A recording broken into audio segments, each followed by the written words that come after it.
જામનગરના કોર્પોરેશનના વિપક્ષના પૂર્વ નેતા અને વોર્ડ નંબર 12ના કોર્પોરેટર અસલમ ખિલજી પર ગત સોમવારે ખૂની હુમલો થયો હતો અને હત્યાના પ્રયાસ સહિતની કલમો હેઠળ આરોપીઓ વિરુદ્ધ ગુનો દાખલ થયેલો છે।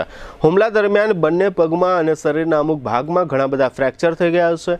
દરમિયાન આજે બુધવારે શહેરના ગુરુદ્વારા વિસ્તારમાં આવેલી ડોક્ટર એડી રૂપારેલિયા જીક્સ ન્યૂ ગ્રો હોસ્પિટલમાં અસલમ ખિલજીના બંને પગના ઓપરેશન કરવામાં આવ્યા છે। ડોક્ટર એડી રૂપારેલિયાએ આ અંગે જીટીપીએલ જામનગર ન્યૂઝ સાથેની વાતચીતમાં જણાવ્યું છે કે અસલમભાઈ ખિલજી પર હુમલો થયો તે રાત્રે તેમની કન્ડિશન ખૂબ જ ક્રિટિકલ હતી, પરંતુ તાકીદની અને એક્ટિવ સારવાર મળવાને કારણે તેઓ જોખમમાંથી બહાર આવી ગયા છે। આજે બુધવારે તેમના બંને પગોના ઓપરેશન કરવામાં આવ્યા છે। બંને પગમાં તેમજ ડાબા હાથે કોણીના ઉપરના ભાગમાં અસલમભાઈને મલ્ટિપલ ફ્રેક્ચર થયા છે।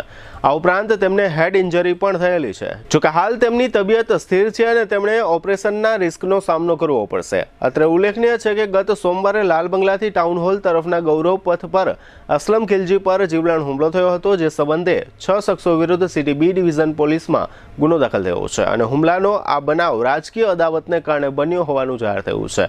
અત્રે એ પણ ઉલ્લેખનીય છે કે હુમલા બાદ અસલમ ખિલજીને જીજી હોસ્પિટલમાંથી અગાઉ વીએમ શાહની હોસ્પિટલમાં પણ એડમિટ કરવામાં આવ્યા હતા અને તેમનું બીપી ખૂબ જ ડાઉન થઈ ગયું હતું।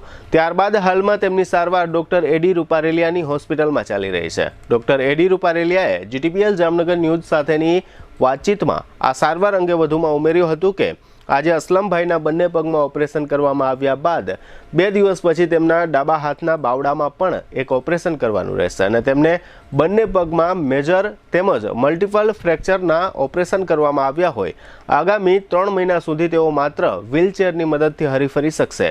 અસલમભાઈ ખિલજીને હોસ્પિટલમાં કેટલો સમય રાખવામાં આવશે એવા પ્રશ્નના જવાબમાં ડોક્ટર એડી રૂપારેલિયાએ જણાવ્યું હતું કે હાલમાં કશું કહી શકાય નહીં, પરંતુ હાલની સ્થિતિ મુજબ ઓછામાં ઓછા 8 થી 10 દિવસ માટે અસલમભાઈને અહીં રાખવાની જરૂર પડશે।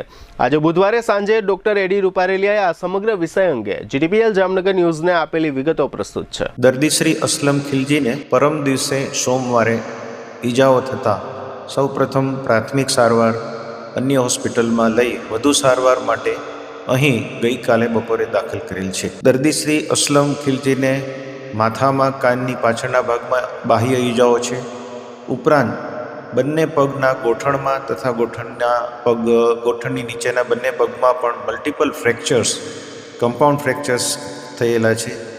ઉપરાંત ડાબા હાથ અને એલ્બો ડાબા હાથની કોણી સુધીના હાડકામાં પણ ફ્રેક્ચર છે। એ લોકો અહીં આવ્યા એટલે અમારી પાસે ઓર્થોપેડિક સર્જનની ટીમ મેં તરત જ એમને તપાસી અને એના એક્સરે વગેરે જોઈ નિદાન